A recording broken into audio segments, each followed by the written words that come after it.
Hello everyone, welcome to my YouTube channel GS classes में आपका स्वागत है।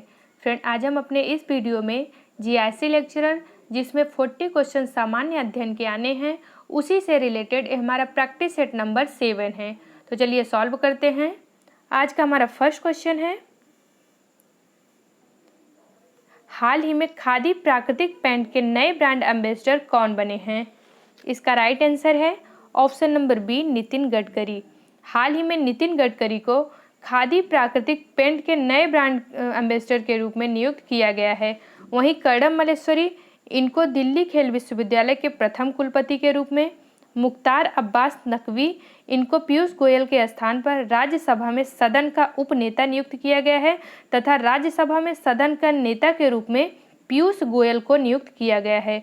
वहीं मुकुल गोयल इनको उत्तर प्रदेश के नए डीजीपी के रूप में नियुक्त किया गया है।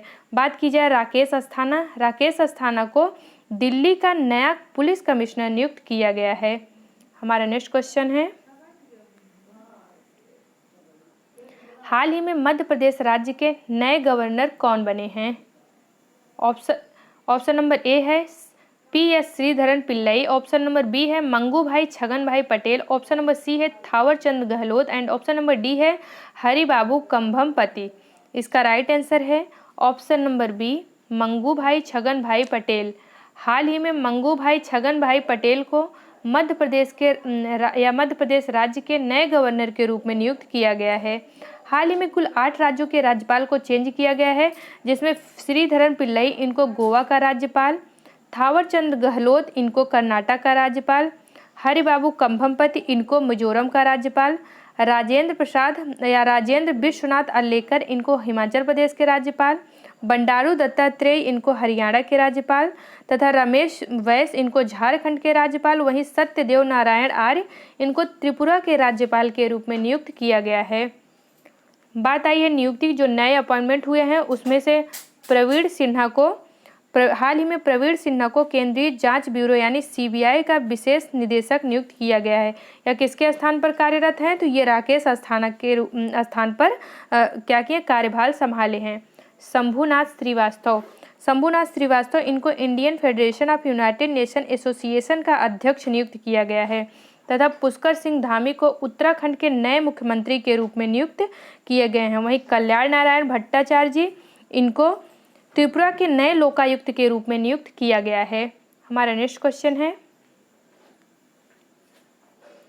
हाल ही में किस देश के प्रधानमंत्री स्टेफन लोफवेन ने अविश्वास प्रस्ताव के बाद इस्तीफा दे दिया? इसका राइट आंसर है ऑप्शन नंबर डी, स्वीडन।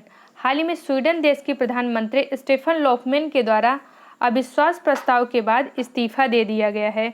बात की जाए इथियोपिया, प्रेजेंट टाइम में इथियोपिया इसके प्रधानमंत्री कौन है? अबी अहमद हैं, अबी अहमद।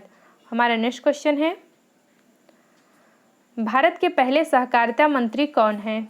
इसका राइट आंसर है ऑप्शन नंबर ए, अमित शाह। भारत के पहले सहकारिता मंत्री, ये न्यू मंत्रालय सहकारिता मंत्रालय ये नवीनतम मंत्रालय है और उनके जो मंत्री का कार्यभार है वो अमित शाह को सौंपा गया है। अमित शाह को सहकारिता मंत्री के साथ साथ गृह मंत्रालय का कार्यभार भी सौंपा गया है। वहीं रक्षा मंत्रालय यह राजनाथ सिंह को, सड़क परिवहन और राजमार्ग मंत्रालय ये नितिन गडकरी जी को, और एमएसएमई सेक्टर ये श्री नारायण राणे को, और निर्मला सीतारमण को वित्त मंत्रालय व कारपोरेट कार्य मंत्रालय सौंपा गया है। नरेंद्र सिंह तोमर को कृषि और विकास कल्याण मंत्रालय, श्री सर्बानंद सोनोवाल इनको बंदरगाह, नौवहन और जलमार्ग मंत्रालय तथा आयुष मंत्रालय, ये दोनों किसको दिए गए? श्री सर्बानंद सोनोवाल को। इसके पहले ये कौन थे? असम के मुख्यमंत्री के रूप में कार्य कर रहे थे। वहीं डॉक्टर वीरेंद्र कुमार इनको सामाजिक न्याय और अधिकारिता मंत्रालय का कार्यभार, एस जयशंकर इनको विदेश मंत्रालय का कार्यभार, श्री रामचंद्र प्रसाद इनको इस्पात मंत्रालय का कार्यभार, अर्जुन मुंडा को जनजातीय मंत्रालय का कार्यभार, श्रीमती स्मृति ईरानी इनको महिला और बाल विकास मंत्रालय का कार्यभार, श्री मनसुख मंडाविया इनको स्वास्थ्य और परिवार कल्याण मंत्रालय का कार्यभार, अश्विनी वैष्णव इनको रेल मंत्रालय, संचार मंत्रालय तथा इलेक्ट्रॉनिक और सूचना प्रौद्योगिकी मंत्रालय का कार्यभार। धर्मेंद्र प्रधान, इनको शिक्षा मंत्रालय का कार्यभार सौंपा गया है। धर्मेंद्र प्रधान ये मोस्ट इंपॉर्टेंट है। इसके पहले कौन थे? रमेश पोखरियाल निशंक, ये शिक्षा मंत्री थे, लेकिन प्रेजेंट टाइम में शिक्षा मंत्रालय का कार्यभार वो धर्मेंद्र प्रधान के अंडर है। वाशुपत कुमार को खाद्य प्रसंस्करण उद्योग का मंत्रालय, वहीं किरण रिजिजू को कानून और न्याय मंत्रालय का कार्यभार सौंपा गया है। ये जो नए मिनिस्ट्री डिस्ट्रीब्यूट किए गए थे उस ज़्यादातर लोगों को इसमें कवर किया गया है। बाकी जो बच्चे हैं उसको अगले या जो भी अगला वीडियो इससे रिलेटेड बनेगा उनको बाकी जो बचे हुए मिनिस्ट्री हैं उनको कवर कर दिया जाएगा। हमारा नेक्स्ट क्वेश्चन है, वहीं प्रधानमंत्री मोदी को प्रधानमंत्री के साथ साथ कार्मिक, लोक शिकायत और पेंशन मंत्रालय का कार्यभार, अंतरिक्ष विभाग, परमाणु ऊर्जा विभाग, सभी महत्वपूर्ण नीतिगत मुद्दों और अन्य जो सभी पोर्टफोलियो जो किसी भी मंत्री को आवंटित नहीं किए गए हैं उसका कार्यभार किसको है? प्रधानमंत्री नरेंद्र मोदी के अंडर में है। हमारा नेक्स्ट क्वेश्चन है, हाल ही में किसे Spanish princess of Asturias literature award 2021 से सम्मानित किया गया है? इसका राइट आंसर है ऑप्शन नंबर ए, फ्रांसीसी लेखक इमैनुअल कैरेर को Spanish princess of Asturias literature award 2021 से सम्मानित किया गया है। वहीं आर के सभरवाल को order of polar star, Rajendra Kumar Panda को कुवेम्पू राष्ट्रीय पुरस्कार, वहीं तथा सैयद उस्मान अजहर इनको commonwealth points of light award से commonwealth point of light award से सम्मानित किया गया है। हमारा नेक्स्ट क्वेश्चन है, निम्नलिखित युग्मों में से कौन सुमेलित नहीं है? ऑप्शन नंबर ए, अमीर खुसरो, पटियाला या कासगंज। ऑप्शन नंबर बी है Mirza Ghalib, Agra. Option number C है Josh, Malihabad. And option number D है राम प्रसाद बिस्मिल, इलाहाबाद। इसका राइट आंसर है option number D, Ram Prasad Bismil, Allahabad. Ram Prasad Bismil, इनका जन्म 1897 ईस्वी में शाहजहांपुर में हुआ था तथा काकोरी केस के चलते वर्ष 1927 ईस्वी में राम प्रसाद बिस्मिल को गोरखपुर में फांसी दे दी गई। इसलिए राम प्रसाद बिस्मिल का संबंध इलाहाबाद से नहीं है, इसलिए इस क्वेश्चन का राइट आंसर होगा ऑप्शन नंबर डी। हमारा नेक्स्ट क्वेश्चन है, सोनभद्र जिले को स्पर्श करती है। सोनभद्र जिले को कितने राज्यों की सीमाओं द्वारा स्पर्श की जाती है?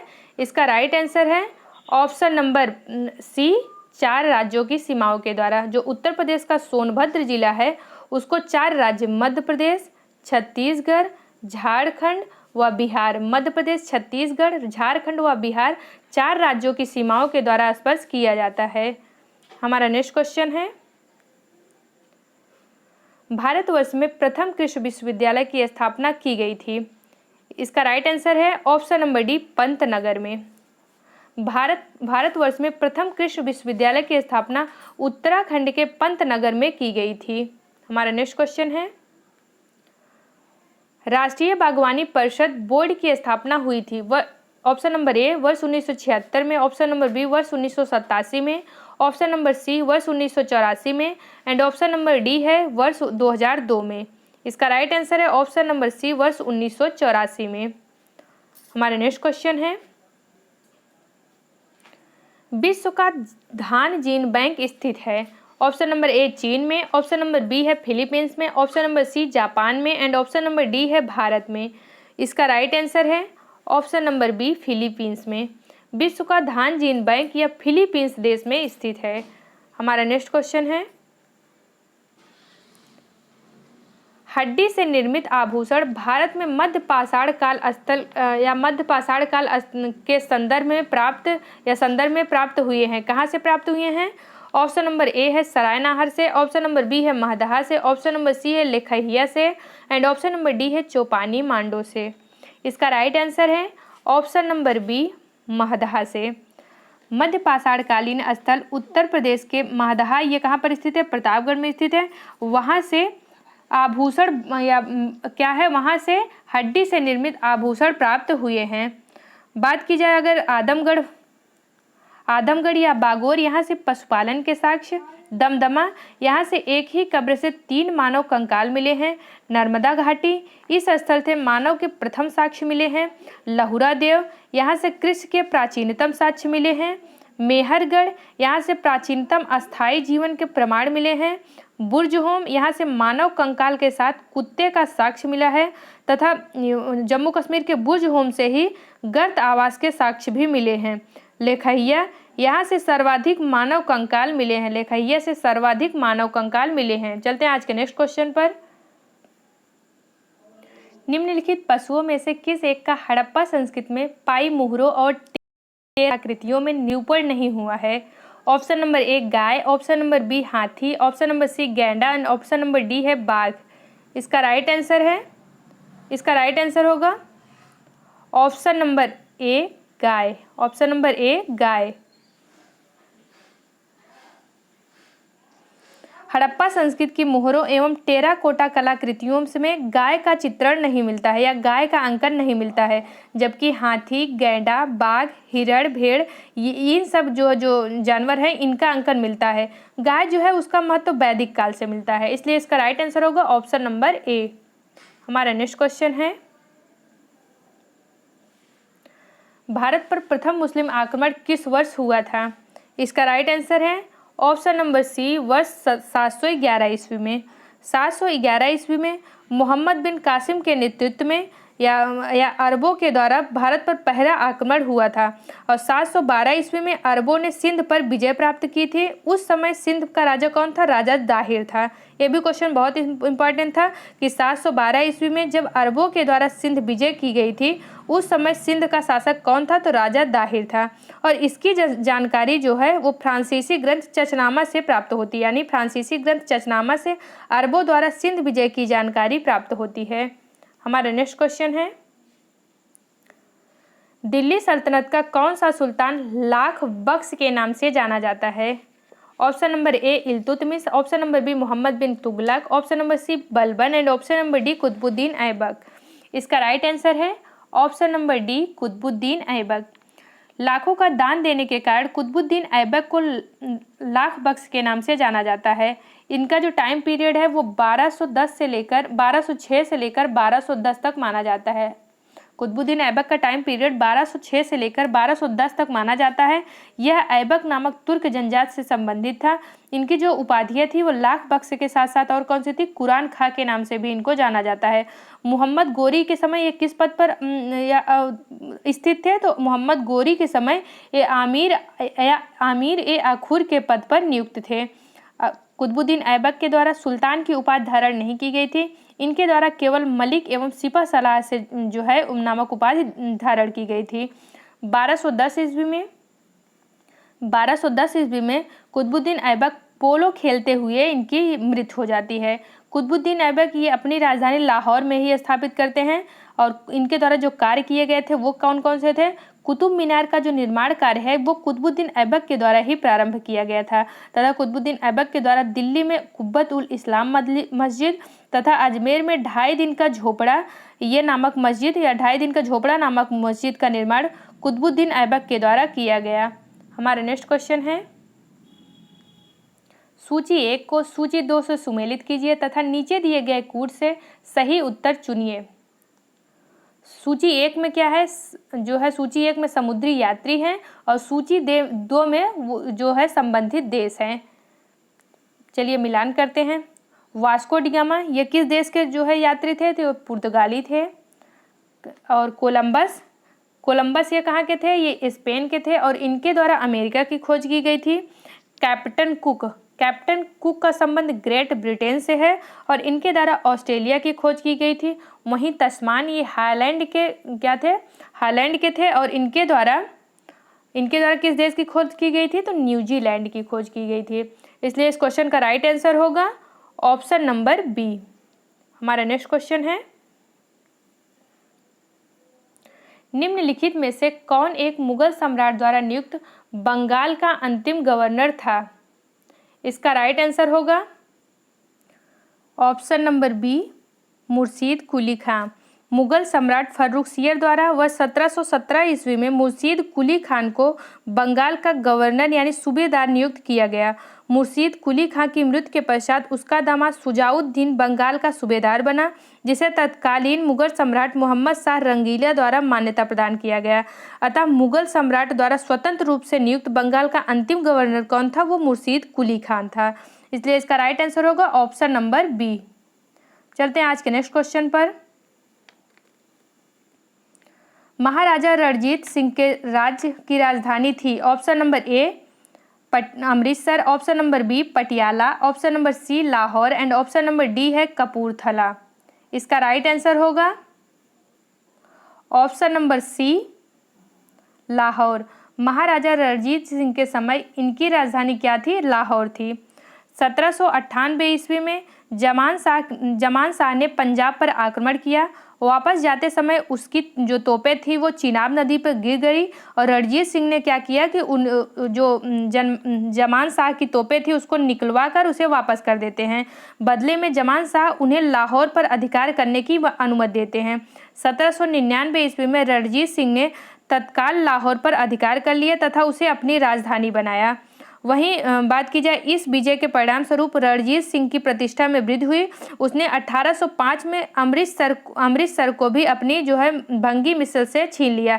अगर पूछा जाए रणजीत सिंह किस मिसल से संबंधित है तो रणजीत सिंह ये सुकरचकिया मिसल से संबंधित है और 1805 ईस्वी में इन्होंने अमृतसर को किस मिसल से छीना था? तो भंगी मिसल से छीना था। तत्पश्चात पंजाब की जो राजनैतिक राजधानी है उसे लाहौर बनाई गई तथा धार्मिक राजधानी के रूप में अमृतसर को स्थापित किया गया। वहीं बात की जाए महाराजा रणजीत सिंह, इनको शाहसुजा के द्वारा कोहनूर हीरा प्राप्त हुआ था। किसके द्वारा? शाहसुजा के द्वारा महाराजा रणजीत सिंह को कोहनूर हीरा प्राप्त हुआ था। चलते हैं आज के नेक्स्ट क्वेश्चन पर।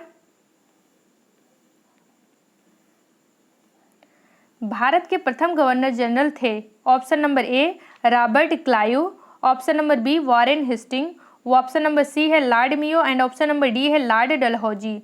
इसका राइट आंसर है option number B Warren Hastings. Regulating act 1773 के तहत ब्रिटिश संसद के द्वारा बंगाल में पहली बार कॉलेजिस्ट सरकार की व्यवस्था की गई। इस सरकार में एक अध्यक्ष तथा 4 सदस्यों का प्रावधान किया गया। अध्यक्ष को गवर्नर जनरल का पदनाम दिया गया।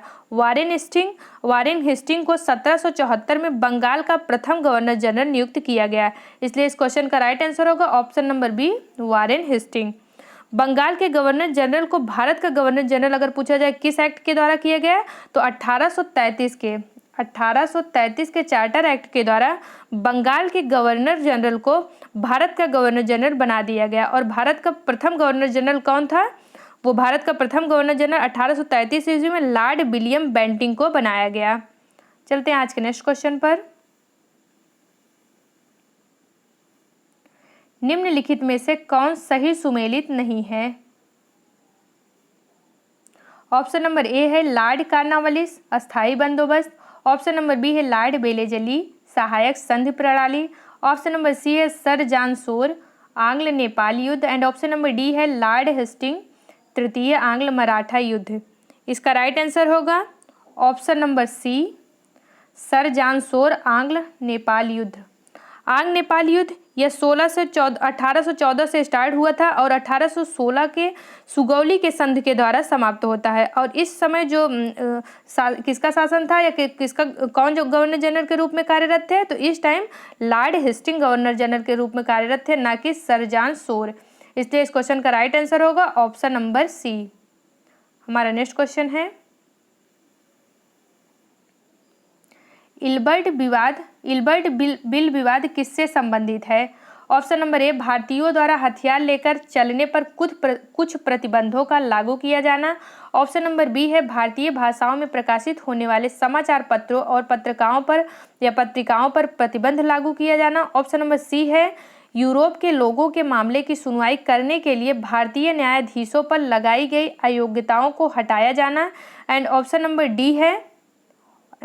डी है आयातित सूती कपड़े पर लगाए गए शुल्क का हटाया जाना। इसका राइट आंसर होगा ऑप्शन नंबर सी। इसका राइट आंसर होगा ऑप्शन नंबर सी।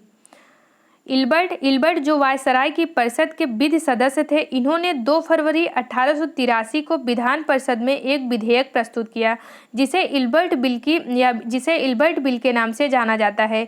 इस विधेयक का उद्देश्य था कि जाति भेदभाव पर आधारित सभी न्यायिक अयोग्यताओं को तुरंत समाप्त कर दिया जाए और भारतीय तथा यूरोपीय न्यायाधीशों की शक्तियों को समान कर दिया जाए।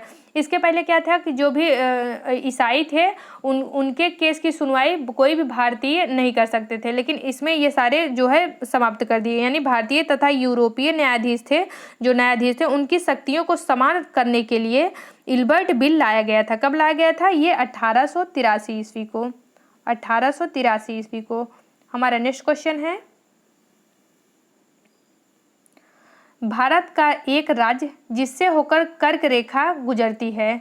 ऑप्शन नंबर ए जम्मू तथा Kashmir, option number B Himachal Pradesh, option number C है Bihar and option number D Jharkhand. इसका राइट आंसर है ऑप्शन नंबर डी झारखंड। कर्क रेखा भारत के लगभग बीचों बीच से होकर गुजरती है।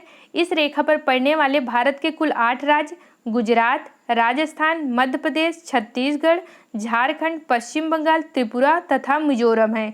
इसलिए इस क्वेश्चन का राइट आंसर है ऑप्शन नंबर डी।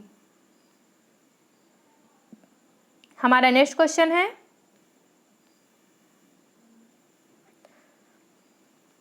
भारत का सुदूरस्थ दक्षिणी बिंदु क्या है? Option number A Kanyakumari, option number B Rameswaram, option number C है Indira Point and option number D है पॉइंट किलिमट पर। इसका राइट आंसर होगा option number C Indira point.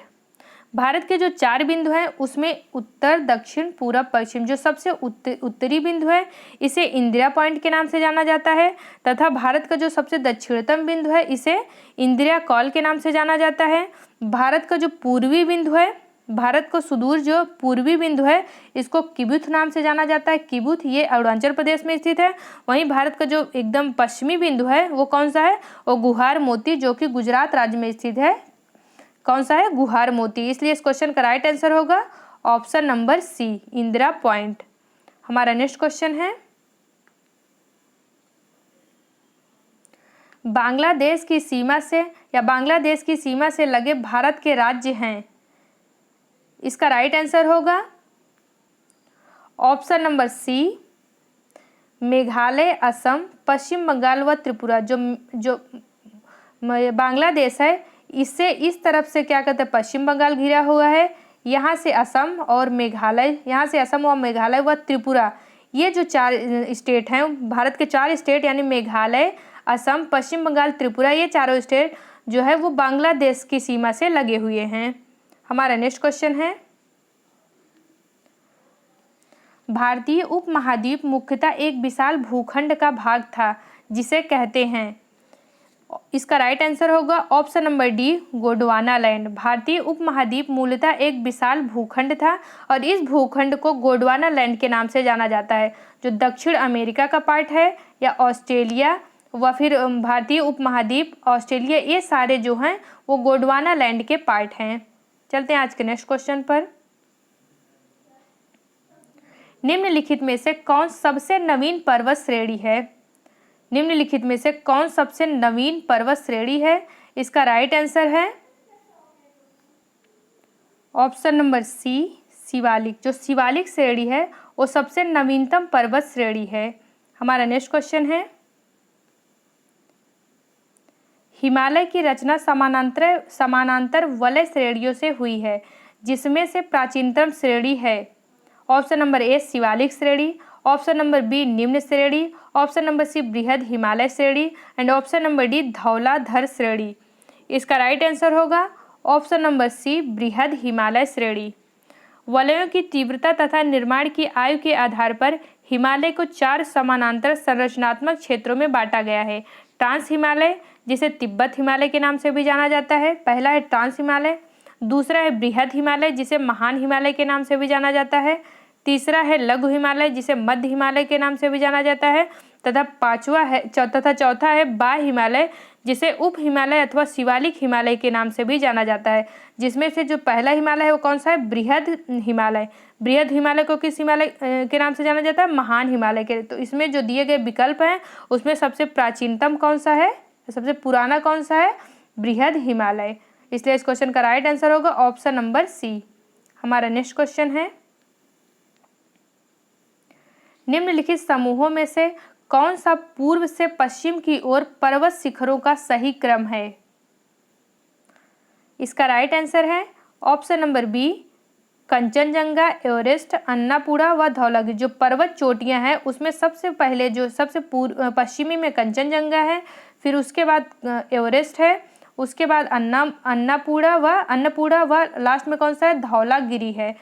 जो एवरेस्ट है ये विश्व की सबसे ऊंची चोटी है, वहीं कंचनजंगा ये विश्व की तीसरी सबसे ऊंची चोटी व भारत की सबसे ऊंची चोटी मानी जाती है केटू गाडविन ऑस्टिन के बाद। हमारा नेक्स्ट क्वेश्चन है,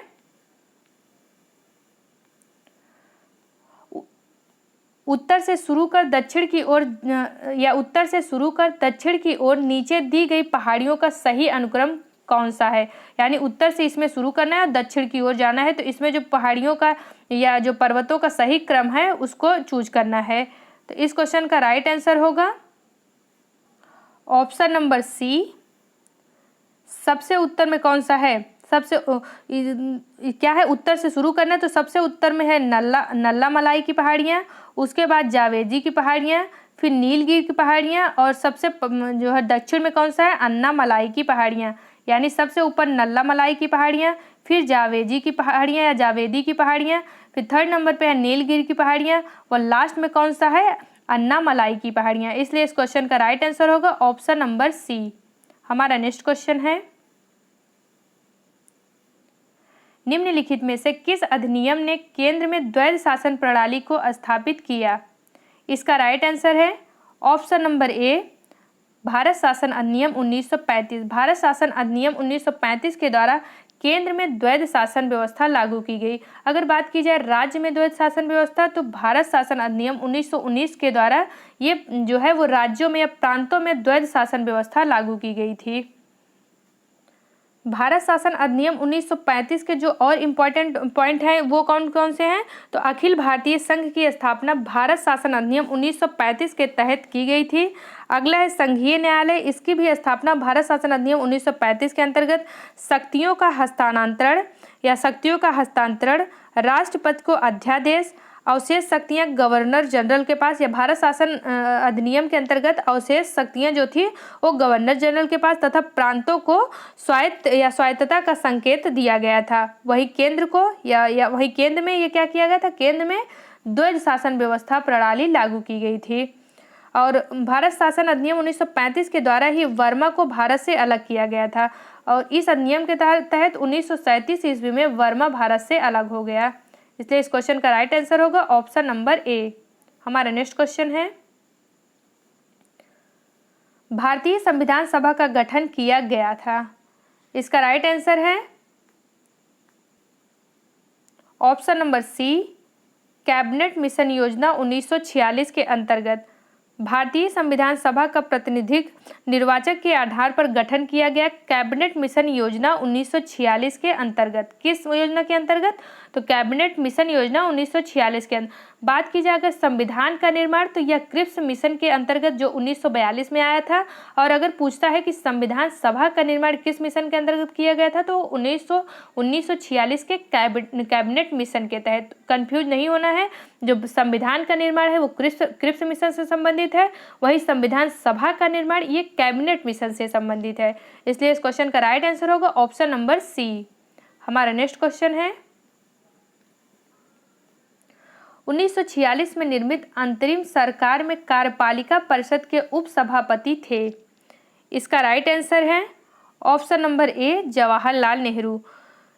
24 अगस्त 1946 को अंतरिम राष्ट्रीय सरकार की घोषणा की व्यवस्था की गई। इसे 2 सितंबर 1946 को अपना कार्यभार संभाला। वायसराय इसमें कार्यपालिका परिषद के पदेन अध्यक्ष थे तथा जवाहरलाल नेहरू को उपाध्यक्ष व उपसभापति नियुक्त किया गया। वहीं बात की जाए अगर सी राजगोपालाचारी, तो सी राजगोपालाचारी इनको कौन सा पद दिया गया था? ये इनको शिक्षा मंत्रालय का पद दिया गया था।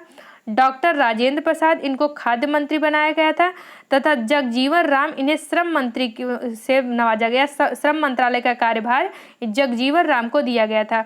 वहीं डॉक्टर एस राधाकृष्णन इस यानी प्रथम राष्ट्रीय या अंतरिम राष्ट्रीय सरकार के सदस्य नहीं थे, इसलिए इस क्वेश्चन का राइट आंसर होगा option number A. Option number ए। हमारा नेक्स्ट क्वेश्चन है,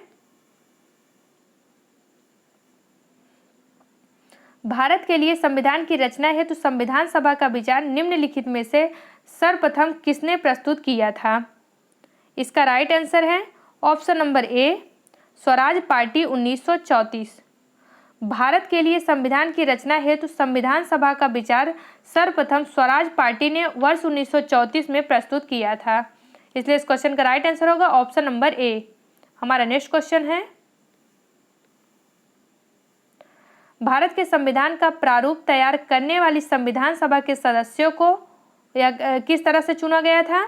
ऑप्शन नंबर ए है ब्रिटिश संसद द्वारा नामित किया गया था। ऑप्शन नंबर बी है गवर्नर जनरल द्वारा नामित किया गया था। ऑप्शन नंबर सी है विभिन्न प्रांतों की विधानसभाओं द्वारा चुना गया था। एंड ऑप्शन नंबर डी है भारतीय राष्ट्रीय कांग्रेस और मुस्लिम लीग द्वारा चुना गया था, इसलिए इस क्वेश्चन का राइट आंसर होगा option number A. Option number C विभिन्न प्रांतों की विधानसभाओं द्वारा चुना गया था। विभिन्न प्रांतों के लोगों ने वयस्क मताधिकार के आधार पर विधानसभा सदस्यों का निर्वाचन किया। इन विधानसभाओं के सदस्यों द्वारा संविधान सभा के सदस्यों का निर्वाचन किया गया।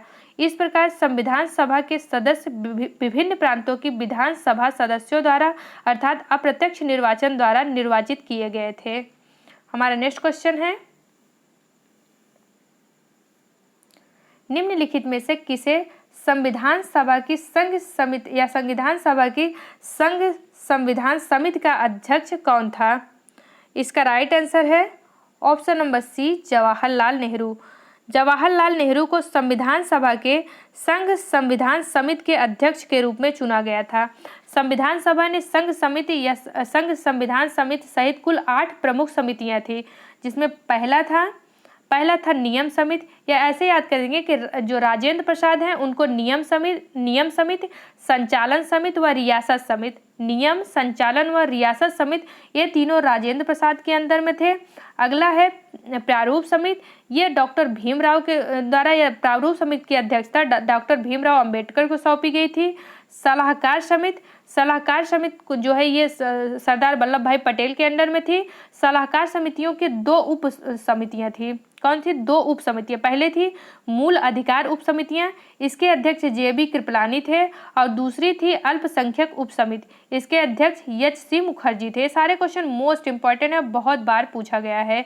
और नेक्स्ट है संघ शक्ति समिति, इसके अध्यक्ष जवाहरलाल नेहरू, यानी जवाहरलाल नेहरू के द्वारा संघ शक्ति समिति व संघ संविधान समिति की अध्यक्षता दी गई थी। वहीं लास्ट है 8वां है प्रांतीय संविधान समिति, इसकी अध्यक्षता सरदार वल्लभ भाई पटेल के द्वारा की गई थी। चलते हैं आज के नेक्स्ट क्वेश्चन पर। संविधान निर्मात्री परिषद की झंडा समिति के अध्यक्ष कौन थे? Option number A, C Rajagopalachari. Option number B, doctor Rajendra Prasad. Option number C है JP Kripalani. And option number D है डॉक्टर भीमराव अंबेडकर। इसका राइट आंसर है option number B, doctor Rajendra प्रसाद।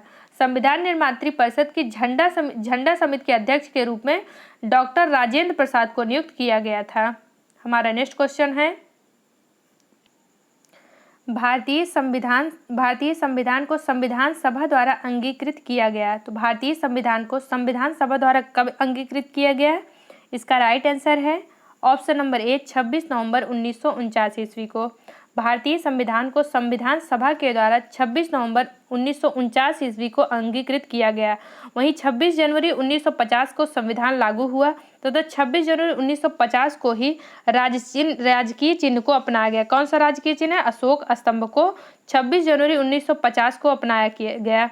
बात अगर करें प्रारूप समिति के गठन कब किया गया था? 29 अगस्त 1947 को प्रारूप समिति का गठन किया गया। चलते हैं आज के नेक्स्ट क्वेश्चन पर। निम्नलिखित में कौन सुमेलित नहीं है? निम्नलिखित में कौन सुमेलित नहीं है? ऑप्शन नंबर ए है शक्ति, इसका मात्रक वाट। ऑप्शन नंबर बी है बल, इसका मात्रक न्यूटन। ऑप्शन नंबर सी है विद्युत धारा, इसका मात्रक ampere. And option number D है ऊष्मा, इसका मात्रक क्या दिया गया है? पास्कल। इसलिए इसका राइट आंसर होगा ऑप्शन नंबर डी। ऊष्मा का जो मात्रक है वो पास्कल नहीं बल्कि क्या है? ये कैलोरी है। ऊष्मा का मात्रक कैलोरी है, वहीं पास्कल ये दाब का मात्रक है। पास्कल किसका मात्रक है? ये दाब का मात्रक है। इसलिए इस क्वेश्चन का राइट आंसर होगा ऑप्शन नंबर डी, जो सही सुमेलित नहीं है। वहीं शक्ति का मात्रक वाट है, बल का मात्रक न्यूटन है तथा विद्युत धारा का मात्रक एम्पियर है। हमारा नेक्स्ट क्वेश्चन है, महासागर में डूबी हुई वस्तुओं की स्थिति जानने के लिए निम्न में से किस यंत्र का प्रयोग किया जाता है? इसका राइट आंसर है ऑप्शन नंबर डी सोनार। इसका राइट आंसर है ऑप्शन नंबर डी सोनार। सोनार यानी साउंड नेविगेशन एंड रेंजिंग, इसका प्रयोग महासागर में डूबी हुई वस्तुओं की स्थिति जानने के लिए किया जाता है। हमारा नेक्स्ट क्वेश्चन है, निम्न में से कौन एक वास्तविक मीन यानी मछली नहीं है या वास्तविक मछली है? ऑप्शन नंबर ए रजत मीन, ऑप्शन नंबर बी है क्रेफिश, ऑप्शन नंबर सी है jelly fish and option number D है कैट फिश। इसका राइट आंसर होगा option number D cat fish. समुद्र या दरियाई घोड़ा, जो बोला दरियाई घोड़ा व फिर कैट फिश, ये दोनों वास्तविक मीन यानी वास्तविक मछली है। वहीं रजत मीन, क्रेफिश व जेली फिश या मछली के नाम पर तो इनका नाम दिखता है, लेकिन ये वास्तविक मछली नहीं है। इसलिए इस क्वेश्चन का राइट आंसर होगा ऑप्शन नंबर डी। हमारा नेक्स्ट क्वेश्चन है, ट्राइसेम एक कार्यक्रम है। ऑप्शन नंबर ए ग्रामीण विकास का, ऑप्शन नंबर बी औद्योगिक विकास का, ऑप्शन नंबर सी शहरी विकास का एंड ऑप्शन नंबर डी है सुरक्षात्मक तैयारियों का। फ्रेंड, यह क्वेश्चन हमने पिछले वीडियो में आपसे जो क्वेश्चन के फॉर्म में पूछा था और ज़्यादातर स्टूडेंट के द्वारा इसका राइट आंसर दिया गया है कि ट्राइसेम का संबंध किससे है। इसका राइट आंसर जान लेते हैं कि ट्राइसेम कार्यक्रम का या ट्राइसेम नामक कार्यक्रम का संबंध किससे है। तो इस क्वेश्चन का राइट आंसर होगा ऑप्शन नंबर ए ग्रामीण विकास से। ट्राइसेम नामक कार्यक्रम का संबंध ग्रामीण विकास से है। ट्राइसेम का फुल फॉर्म क्या है? Training of rural youth for self employment. Training of rural youth for self employment, इसको 1979 को लॉन्च किया गया था। कब? 1979 को ट्राइसेम को लॉन्च किया गया था, जिसका संबंध ग्रामीण विकास से है। हमारा नेक्स्ट क्वेश्चन है, भारत के संविधान में उद्देशिका का विचार लिया गया है। ऑप्शन नंबर ए इटली के संविधान से, ऑप्शन नंबर बी है कर्नाटक के संविधान से, ऑप्शन नंबर सी है फ्रांस के संविधान से एंड ऑप्शन नंबर डी है यूएसए के संविधान से। फ्रेंड, जैसा कि आपको पता ही है कि लास्ट क्वेश्चन हम आप लोगों के लिए छोड़ देते हैं कि इस क्वेश्चन का राइट आंसर आपको कमेंट बॉक्स में कमेंट करके बताना है कि इस क्वेश्चन का राइट आंसर क्या होगा। फ्रेंड, अगर आपको हमारा वीडियो अच्छा लगा हो तो प्लीज़ हमारे वीडियो को लाइक करें और अगर आप हमारे चैनल पर नए हो तो हमारे चैनल को सब्सक्राइब करें तथा बेल आइकन को जरूर प्रेस करें ताकि हमारे आने वाले सभी वीडियो का नोटिफिकेशन आपको सबसे पहले मिल सके। Thank you for watching my video. जय हिंद।